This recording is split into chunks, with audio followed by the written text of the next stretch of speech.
Hi, it's Stu, and I'm in Hanoi. I have been traveling around a lot on buses and planes and trains and cable cars, but I haven't been reading on any cable cars.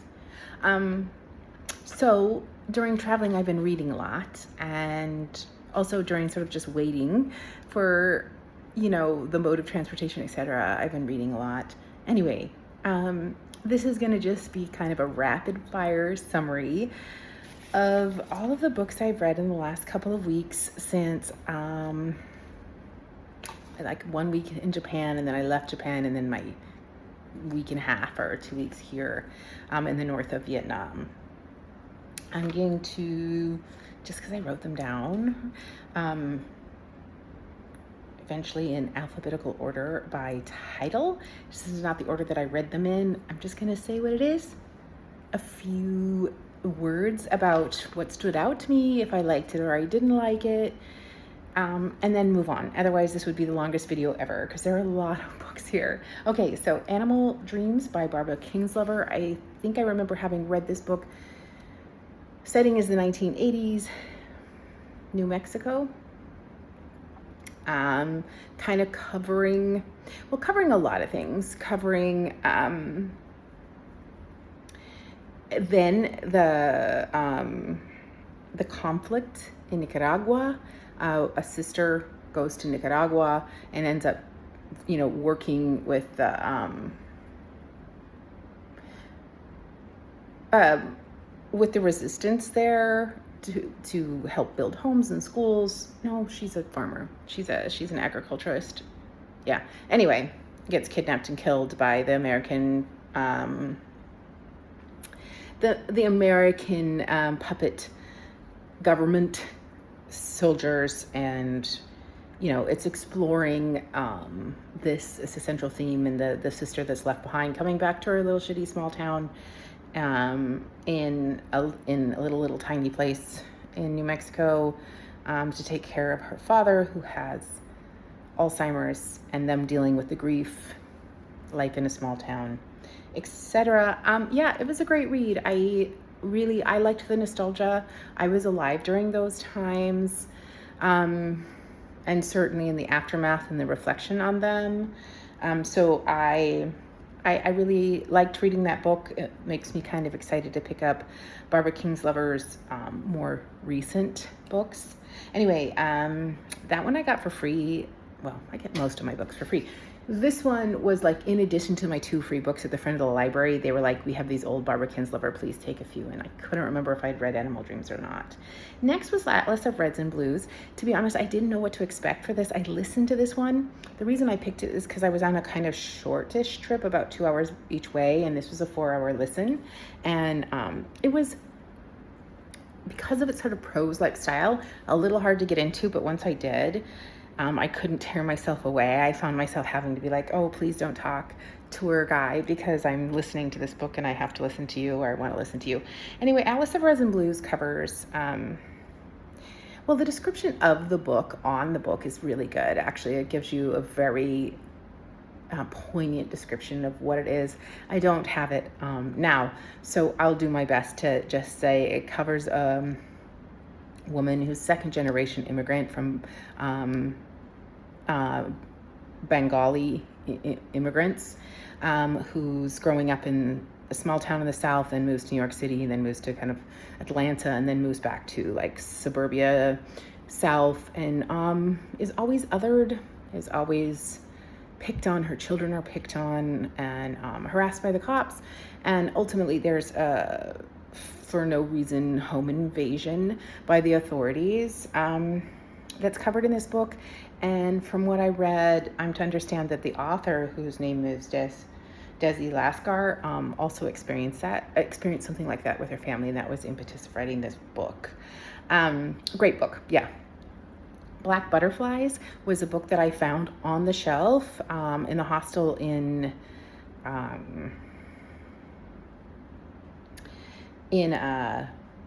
Japan, and that's by Priscilla Morns, and this covers the siege of Sarajevo. I was able to find it without any hold audio, so I did that, but then the digital came off hold too. I ultimately chose the audio just because I'm doing so much traveling in vehicles where I would get car sick. It's a excruciatingly difficult exploration of the siege on Sarajevo and the toll, like what it was like to experience that, survive that, escape that. The author's note, definitely read it or listen to it. It gives you a lot of insight about what Priscilla does to prepare to write this book. It's also based, the premise is based on a family member of hers. Build Your House Around My Body by Violet Cooper Smith was it was horror. It was like speculative horror, and this is a Vietnamese American author who is and the main character is a Vietnamese American character who comes to Vietnam and is an English teacher and had some run-ins with ghosts. Yeah, it's kind of a ghost revenge story. It has some insight into sort of like the ghost legends of Vietnam as told by this author. I read it on the 5-hour plane ride here to Vietnam, and I'm not necessarily like gothic horror, isn't even speculative that much, isn't my jam, but don't let me fool you. It was a fun read. Disappearing Earth was another book by Julia Phillips that was on the shelf in the hostel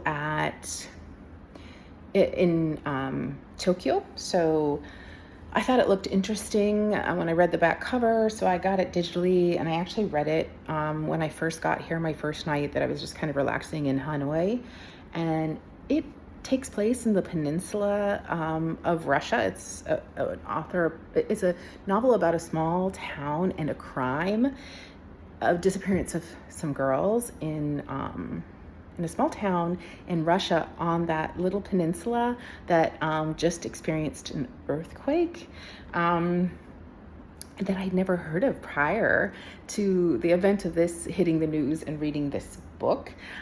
It's a great exploration of xenophobia and blaming outsiders, and sort of like especially blaming outsiders and fearing outsiders for crime.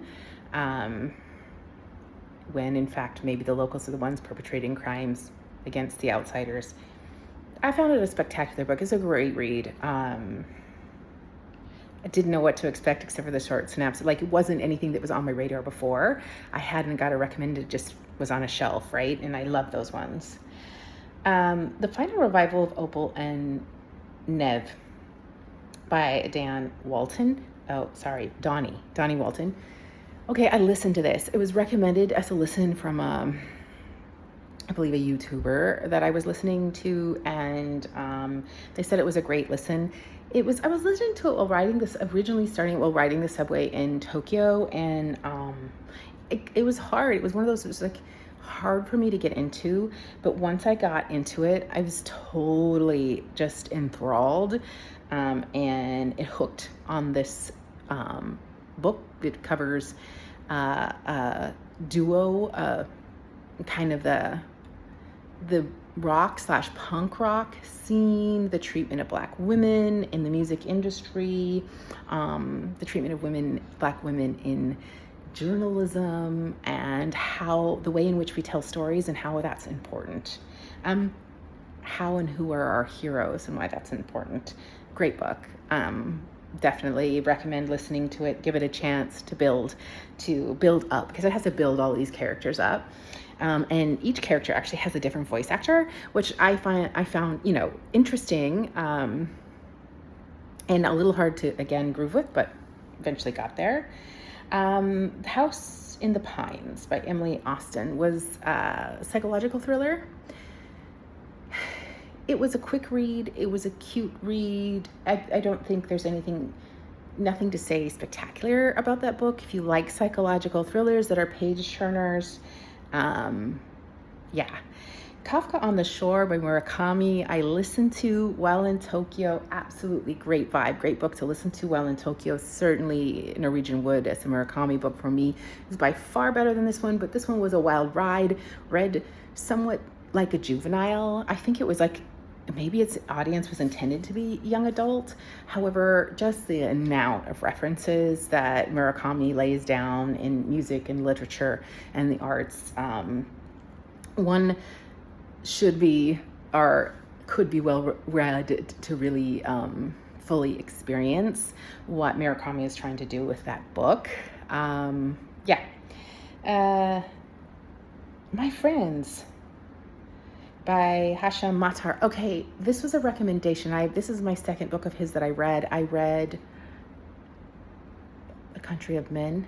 Yeah, and it was so good. It was one of my favorite books. I found My Friends to be quite good. This is a great author, also covering Libya and the Libyan, like the overthrow of Gaddafi, and the main character's Libyan living sort of, as in asylum in London, really missing his family, missing his homeland, and exploring this experience and life through the lens of his friends. I love the exploration of friendship. The book was a little long for me. I felt it was long, but it was a great read. On a Woman's Madness by Ashid Roim. Okay, this is a Surinamian author, and maybe the only book I've ever even heard of from Suriname. Definitely exploring the consequences of post-colonial and colonization on society. It's queer. The sexuality of this woman is very fluid, and I think it does an amazing job of exploring fluid sexuality, mental illness, even like the assignment of mental illness for women who have any kind of liberation. It's a book that I would like to read again. I was reading this while still in the hostel, like at the coffee shop at the hostel in Tokyo, and I think it needs a little bit more attention than I was able to give it, sort of on the vibe that I'm having on this trip. But certainly, absolutely, it's a book I'm going to recommend to several people, especially those who are into sort of queer literature. I think this is a fantastic work of queer literature, and and it's just not an easy book to read for several reasons. The pain, perhaps, and that maybe was a little bit hard on my vacation. I'll move on. Piranesi by Susanna Clark. This is another book. It's speculative. It's completely speculative. Maybe looking at mental illness a little, maybe dark academia. This author's great. It takes me a while to get into speculative, and that was really with this, like the first quarter of the book. I was like, I don't know, am I really skimming this? Am I getting into this? Am I just like holding on and seeing how it goes, like what's going on here? But when I finally did get in, I was in. I have nothing but a glowing review for Piranesi. It's a great read. It's fun and deep at the same time, right? And it does the things that speculative fiction can do. It calls to question a lot of like societal norms that is just like the work of speculative fiction. Pineapple Street by Jenny Jackson. Oh my gosh, I listened to it, and this is a visual like about the 1%. And what was hilarious about listening to this, the rich girls in the book they sounded like Valley girls. Like that was the accent the reader gave them, although these girls were from Brooklyn, New York. So I don't know, that threw me off a little bit. Do rich girls sound like Valley girls? Is that like the stereotype or something?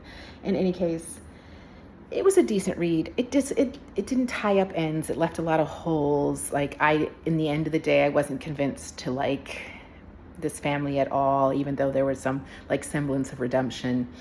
And it follows a girl who marries into a rich family and who sort of has that oblivious husband, character.